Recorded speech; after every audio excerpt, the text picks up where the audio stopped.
Hello, and thank you for joining us to learn about the latest version of the Planning for the Next Normal at School Playbook, Mental Health and Wellbeing chapter.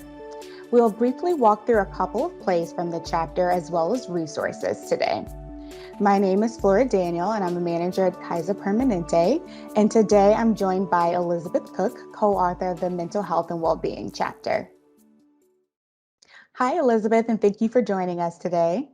Hi, Flora. Nice to see you again. Thanks for having me. Yes, always. Now, can you share a little bit about your background and experience? Yeah, sure.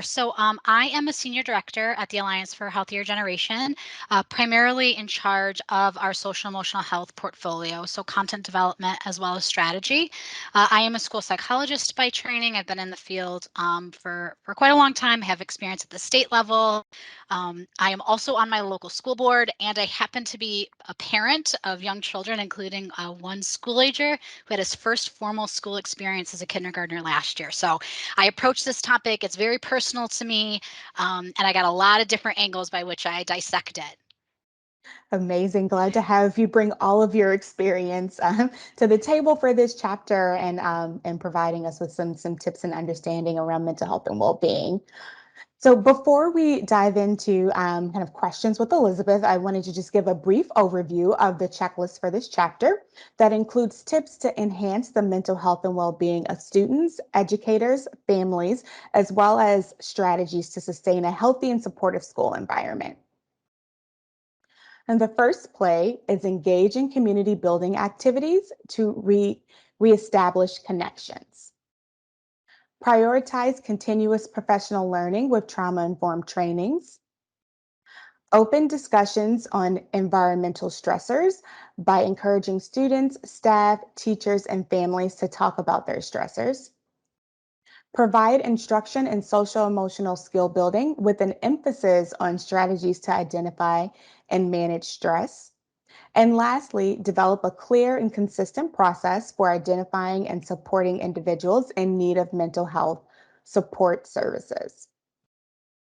Now, here's a glimpse of the full playbook chapter checklist on the screen for you to take a look at.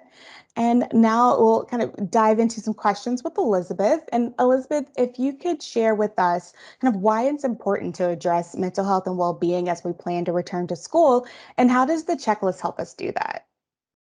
Yeah, thank you so much for that question, Flora. And for me, there are two really key and interrelated reasons why we need to address mental health and wellness as we prepare for the upcoming school year. First, we know that children and adults both have experienced more acute mental health concerns since the pandemic started in March of 2020. And the reasons for that are myriad and they're complex. But the CDC has recently reported that ER visits for younger children have increased by 24% since that time. And if you're an adolescent, 31%. So the data is really clear that more young people are experiencing more emotional hurt.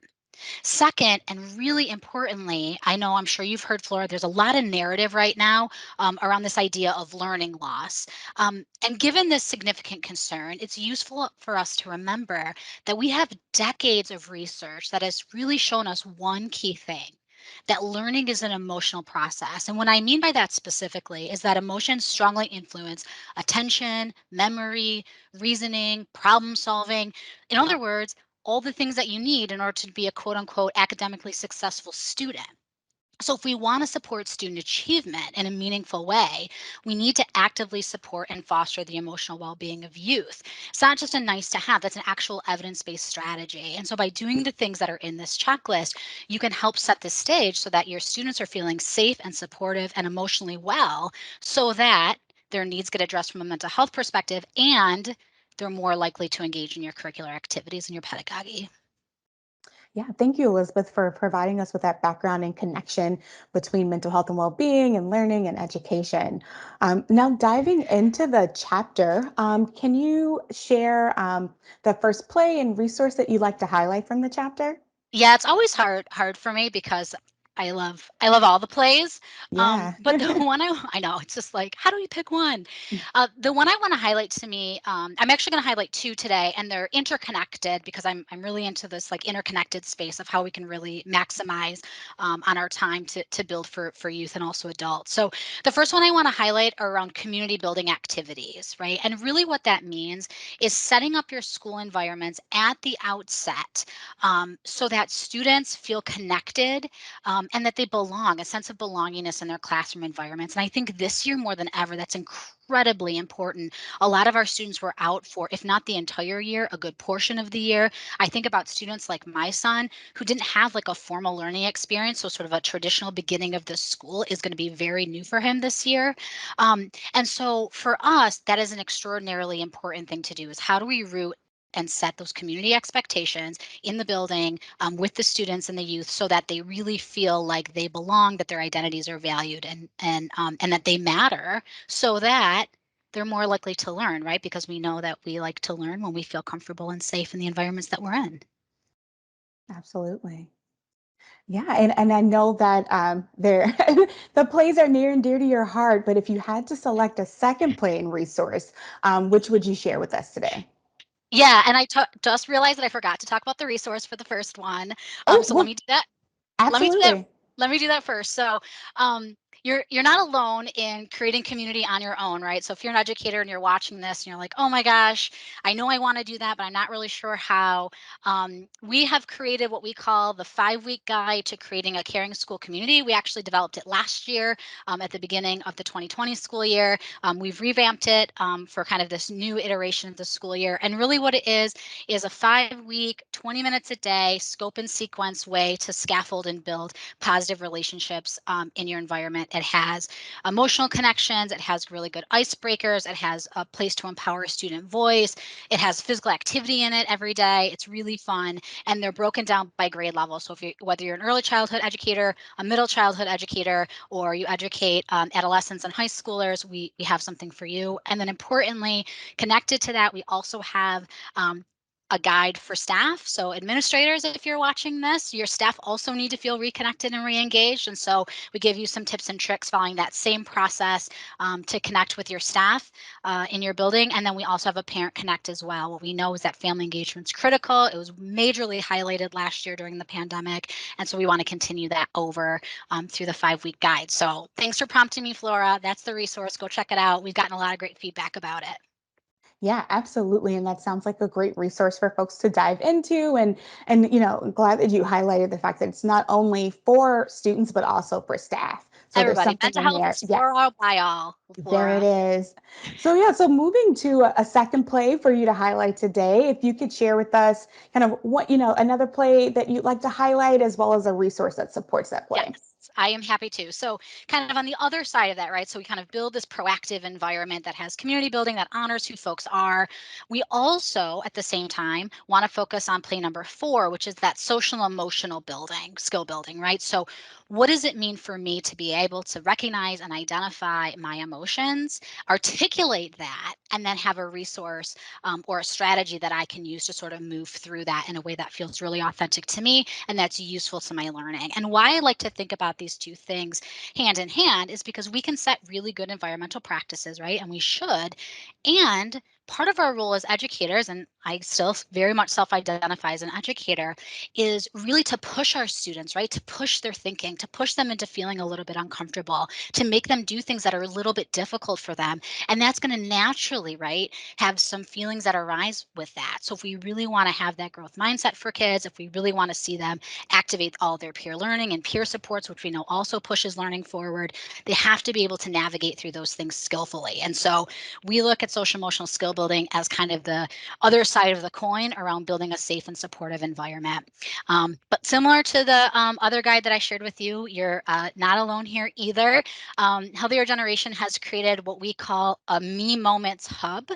So Me Moments is what we like to call, some folks call it, the Zen Den or the calm down space or whatever that's going to look like. But anytime you need a space or to take a moment to say, hey, I just got to pause, I got to collect, I got to regulate so that I can come back back into the environment really ready to go. This is helps to support you doing that in your classrooms. You can also do them at home. My children have actually utilized some of these as well. And so the hub is there. And if you take a look, we try to break it up into different types of strategies. So a lot of the calming strategies you'll find are what we call somatic, right? Deep breathing and like really moving your body in a particular way. And that's one way to do a calming strategy. But there's also like being creative, right? We know that when your mind is everywhere, if you can draw or sketch or be creative, that's one way to sort of calm your brain down and get grounded. There's also cognitive strategy. So, how am I thinking? As well as like I feeling really chaotic right now and I just need to plan. I need to have a plan. I need to step forward one step at a time. So we've broken down our me moments into all of those categories that support regulation. You can click, there are videos, there are little to-dos, there are all kinds of things. You can engage with them as a whole class. You can send students there if they have devices where they can click their own thing. And it's not just for kids, it's for adults too. So feel free to peruse around yourself and have a little me moment. Great. That sounds like a really great resource, Elizabeth. Thank you for breaking it down to the different ways in which you can kind of take a pause and kind of restore and come back and ready to It approach it makes a things. difference because a lot of people think like, "Oh, deep breath," which is good. It's like one of the single best ways to calm your central nervous system if you're dysregulated, but Mm. it's not the only thing, right? Like there's all kinds of great ways, and when we think about being more culturally responsive specifically and to our student need and identities, having a range of things with which they can choose from to find success really makes a difference in honoring the perspectives of our youth. Yeah, absolutely. And as we wrap, do you have any final thoughts you'd like to share? Oh, I don't know. So I will say this. Thank you for having me, first of all. And for those of you who are watching this, thank you for watching. I hope you find the playbook really useful. I hope you find the resources really useful. And, what I just want to say is that this is an incredibly hard job, no matter where you're at, whether you're an educator, a teacher in the classroom, whether you happen to be on a school board or an administrator or a parent or a student. It's an incredibly hard and stressful time, even still. And so, my wish for everybody is to really just be able to really sit and be present and collaborative with the folks that are around them and know that everybody's trying to do the best they can, and that includes you. Um, and that together we'll be able to get through this and to be able to move forward in a way that really brings holistic health to the forefront to our youth. And thank you for that message, Elizabeth. And thank you all who are watching for joining us for this conversation. To access the checklist and additional resources mentioned today and also available in the chapter, visit the Thriving Schools website using the link on the screen. And thank you again for joining us, Elizabeth. And thank you to our viewers, and take care.